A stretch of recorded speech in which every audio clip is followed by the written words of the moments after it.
Pronto, tô de volta. Um Leandro só aqui no cantinho. Então agora a gente vai dar uma olhada no mapa mundi político atual. Tudo bem? Só para recapitular, é importante salientar isso que eu vou falar.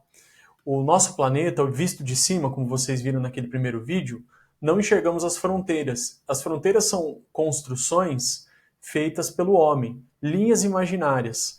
O que determina um território é justamente essas linhas imaginárias, essas fronteiras. Existem países com territórios que ficam descolados do seu território principal. É o caso do Alasca, por exemplo, que pertence aos Estados Unidos, é um estado dos Estados Unidos, ou até mesmo é o caso das Falklands ou Malvinas, que são de domínio aí do Reino Unido. Além da América Central existirem várias possessões. Mas a pergunta é a seguinte, pessoal, olhando um mapa como esse, inclusive olha o Sudão aqui, este mapa não está tão atualizado. Vendo um mapa como esse, você deve se perguntar, será que no futuro, quantos anos o mapa vai ficar do jeito que ele está? Que mudanças ainda podem acontecer? Olhando a Rússia deste tamanho, você não pensa, será que a Rússia vai continuar para sempre desse jeito, deste tamanho? Então são questões relevantes. E o tema da aula é justamente sobre isso. Porque a partir de agora a gente começa a olhar separatismos, movimentos que existem dentro de países buscando uma separação daquele país e a formação de um novo Estado. Antes disso, quero mostrar para vocês mais dois mapas aqui bem legais. Um mapa ele mostra a divisão étnica da África. Basicamente, todas as etnias da África. Olha quantas. O continente africano, ele deveria, se ele fosse levar em consideração a localização das etnias, deveria ter essa quantidade de países aqui.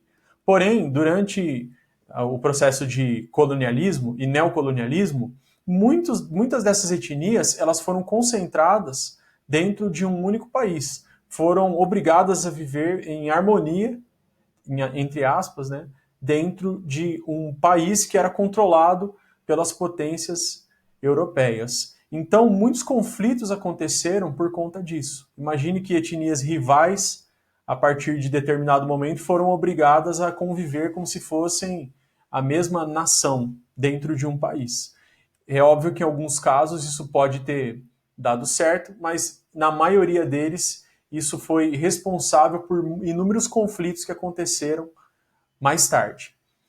Já este outro mapa é o mapa político do continente africano. Então perceba a diferença do mapa étnico para o mapa político. Veja que neste local, por exemplo, onde fica a Nigéria, ou nesta região onde fica o Congo, foque sua atenção principalmente nesses dois aqui, só para você ter uma ideia de quantas etnias diferentes vivem dentro de um mesmo país. Olha na Nigéria e olha no Congo. Então isso se transformou num verdadeiro barril de pólvora por conta das diferenças que existiam culturais e até de rivalidades entre essas tribos. Muitos países eles se transformaram em países, né? Porém, depois da Segunda Guerra Mundial, quando as nações europeias elas não tinham mais condições econômicas e técnicas de se manterem ali em locais ali no continente africano, eles acabaram retirando as tropas de lá e tribos rivais ou pessoas que tinham um certo controle e influência começaram a se organizar em busca e lutar pelo poder. Isso também foi responsável pela formação de muitas ditaduras dentro do continente africano.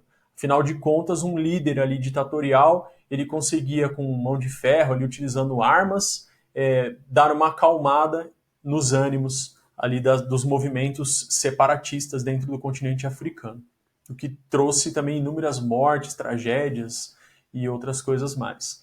Fica legal também aí mais uma dica, você assistir um filme chamado O Último Rei da Escócia. Tá? Tem filmes aí da África que são muito interessantes. O Último Rei da Escócia vai falar sobre um ditador chamado Idi Amin Dada. Veja esse filme e você vai entender também como que funcionava a relação entre, por exemplo, esse ditador, ele era fã da Escócia, por exemplo, e ele não gostava dos ingleses. Então veja esse filme que é uma indicação legal também para vocês curtirem e aprenderem um pouco mais sobre o assunto. Então vamos fechar mais esses dois mapinhas. Esse aqui também. O próximo mapa são os movimentos separatistas no mundo. Não se assuste, tá, gente?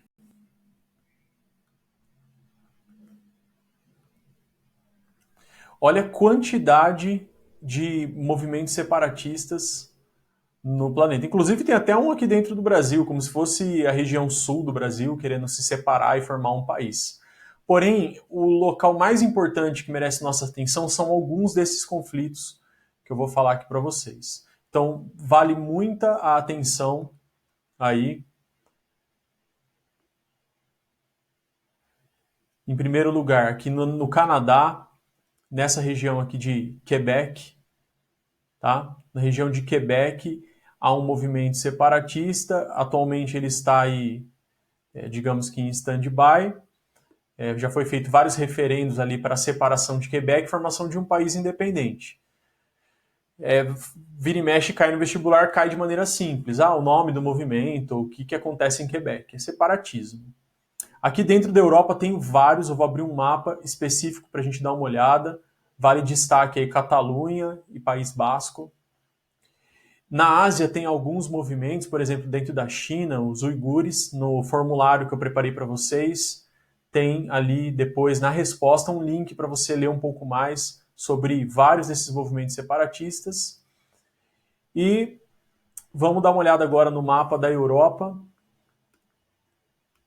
que eu vou comentar rapidamente aqui alguns desses movimentos.